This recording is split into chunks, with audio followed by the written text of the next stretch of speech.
ग्राममध्ये गाव मीटिंग सगळ्यांनी हजर व्हा. उद्या सकाळी 10 वाजता ग्रामपंचायत गाव मीटिंग सगळ्यांनी हजर व्हा.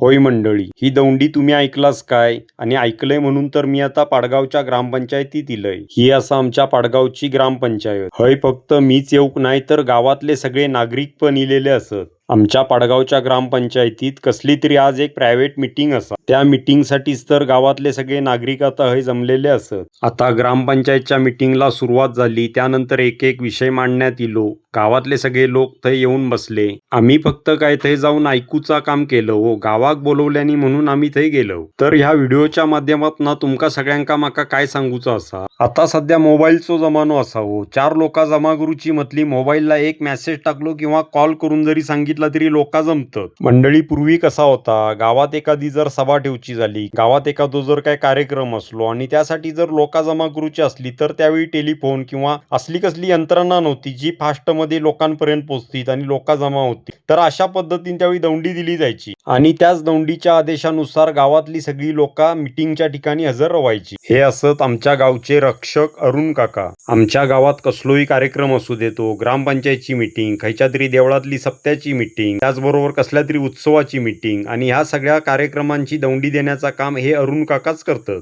सध्याच्या मोबाईलच्या जमान्यात सुद्धा ना ही पूर्वीपासून चलत इलेली परंपरा अजून पण आमच्या गावात टिकून असा. तुमच्या गावात असा काय हो अशी दौंडी देण्याची पद्धत, आणि असाच तर कमेंट्स करून सांगा. ह्यो व्हिडिओ आवडलो तर लाईक करा, शेअर करा, सबस्क्राईब करा.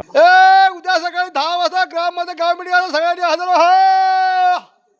उद्या सकाळी 10 वाजता ग्रामपंचायत गाव मीटिंग सगळ्यांनी हजर व्हा.